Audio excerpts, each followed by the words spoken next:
Murph, after a fairly successful postseason run by the Canucks, their fans had to watch an off-season very, very different. They watched some guys leave, made only worse by the fact that Brad Treliving and the Flames came in and raided some of their best players. Is Canucks Nation on fire these days? They must be livid.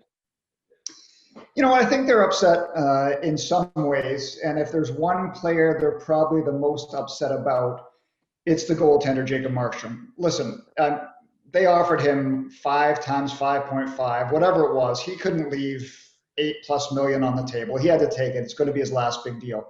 And some Canucks fans felt that was a little too rich for a goaltender that's going to be on the back nine of his 30s by the time the deal ends.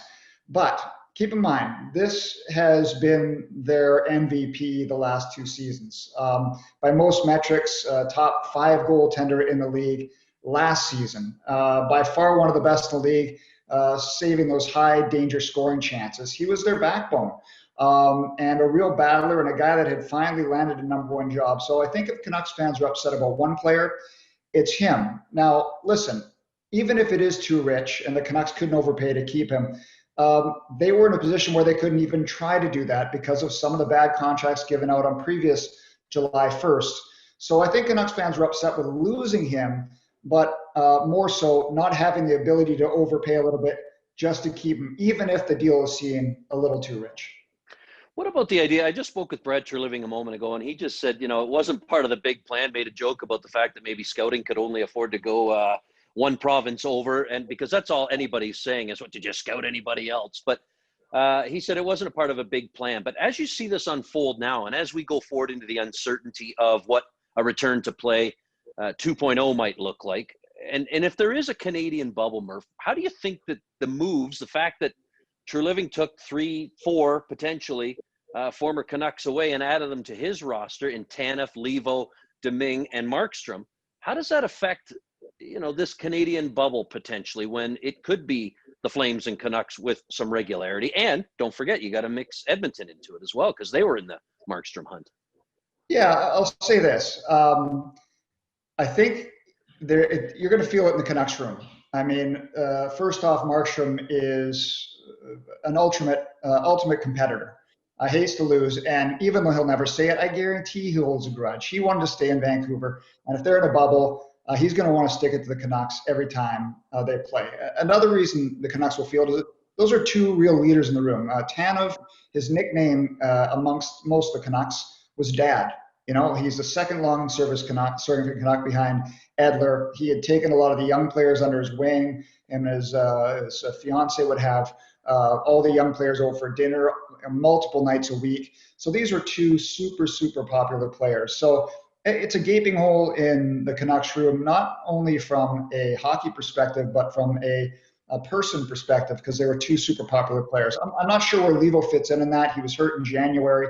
But yeah, it certainly adds a dynamic if these are guys you're going to be seeing every day in the hotel when just a short time ago you were battling with them in the playoffs.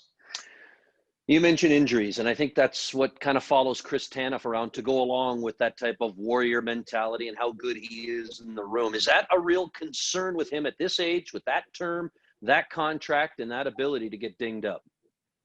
Yeah, 2 ways to say to answer this question. Yes, I think it is still a concern. He didn't miss a game this year, but if the pause wouldn't have happened, he would have missed games. He was hurt in the final game before the pause. Probably going to miss about 2 weeks. But I will say this. I mean, he was playing on one of the worst teams in the league for 5 years. He was always on the ice in tough matchups, always D-zone faceoffs, always defending, always blocking shots, always retrieving pucks and taking hits. So the way the Canucks had played was just a recipe for him to get hurt. Last season, played with Quinn Hughes. They had the puck a lot more. They didn't defend as much. He didn't get hurt. So I think that if you have a similar style defenseman, you're on a better team, which Calgary is, I think, kind of in the same situation as Vancouver now, 2 teams that feel like the window is opened. Well, then I think that's not a bad spot for him. But certainly at his age, 4 years, it might turn out to bite them. It might not. But I'll just say that I think on a better team, Chris Tanev's not going to be hurt as much because simply he's not going to be defending as much. Yeah. We talked about the reverberations maybe with the Canuck faithful and Canuck Nation, but what about the idea of inside that room? This was a team, that had some success, as we mentioned off the top, and everybody watched wondering, are they maybe a year or two ahead of time? They really opened some eyes and turned some heads. Now to take a bit of a step back, do you anticipate any negative reaction inside that room, or maybe just that mental, oh gosh, here we go again, we got to dig out a little bit more? Yeah, I'm sure they're upset about losing the players because they were super popular. I will say, if you look at the roster now at forward, you can't say they're better than they were at the end of the playoffs because they lost to Foley and they lost Levo, right, who hadn't played since January. You can't say they're better in goal because Markstrom, quite frankly, to go back to Holtby and Demko, I don't care how good Demko is now, that is a step back. On defense, at least the top four, they feel they're better. They feel that Schmidt is better than Tanev in a top four role at this point in their careers. So I think if you look at the team, it has taken a step back, but maybe internally, Hughes and Pettersson get a little bit better this year, and they're not that far off from where they were. But I don't think there's any way to spin this as saying that the Canucks had a successful offseason with what's transpired. Does this, and this is a tough one, given the market you're in, but does this make the Flames maybe the bigger contender in the West, or is this still a horse and something that needs to play itself out because of what Edmonton doing, Vancouver's seemingly doing really quick on the fly, and how Calgary's kind of solidifying some needs that they need to? Is there a clear-cut favorite in the West right now for you out of those three?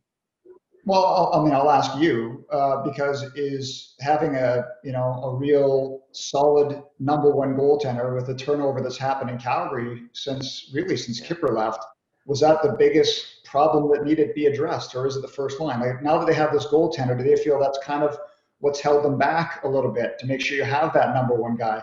Because I still think Vegas, in the West is right up there, but in terms of the Western Canadian teams, yeah, I'd be hard pressed to say that I would pick Vancouver ahead of Calgary or Edmonton at this point, but you never know how it all shakes up, especially when you have some super good young talent.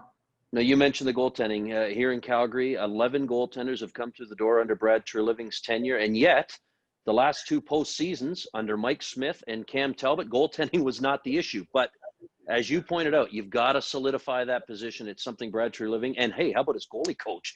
Jordan Sigalet hasn't had the opportunity to work with a goalie long-term because of that, revolving door. So you wonder, and I know speaking to him, it takes a few months to dig in and start to really understand who you're working with and try to see some success. So, and you also mentioned that top line, but that's probably a conversation for another day, because that's one that just isn't going away anytime soon, and may not until we get back into what looks to be a regular season. So lots of questions, but thanks for sharing some Vancouver answers from your perspective. Well, thanks for talking with me, Ryan. It's always fun to chat with you from Calgary. Talk to you soon.